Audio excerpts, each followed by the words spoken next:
તો આ પેટા ચૂંટણીમાં આમ આદમી પાર્ટીના નેતાઓને ફોડવાના અને પૈસા આપીને ખરીદવાના આક્ષેપ પર ભાજપના પ્રવક્તા યજ્ઞેશ દવેએ નિવેદન આપ્યું છે. તેમનું કહેવું છે કે આમ આદમી પાર્ટીની હાર નિશ્ચિત છે.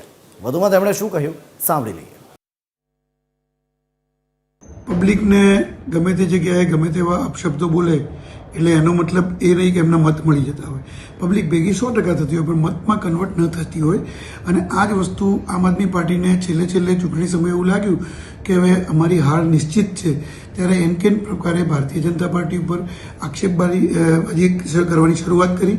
અને બીજું, એવા વ્યક્તિ ત્યાંના ઉમેદવાર છે કે જે વ્યક્તિનું કોઈ વ્યક્તિત્વ જ નથી અથવા તો માનસિક વિકૃતિ ધરાવતા વ્યક્તિ છે. ગમે તે વખતે ગમે તે શબ્દો બોલવા, ગમે તે વ્યક્તિને ગમે તે વખતે ગમે તેવું વર્તન કરવું. ભૂતકાળમાં ગુજરાત રાજ્યના ગૃહમંત્રીને જૂતું મારી ચૂકેલા છે. આવા વ્યક્તિના નિવેદનો ઉપર ક્યારેય કોઈ ભરોસો ન રાખી શકાય. અને હાર ભાળે ત્યારે બધા નિવેદન વ્યક્તિ કરતા જ હોય છે. એમને તો ત્યાં સુધીના પણ નિવેદન કર્યા છે કે અમે જે યુસીસી છે એનો અમલ અમે જીતીશું તો વિસાવદરમાં નહીં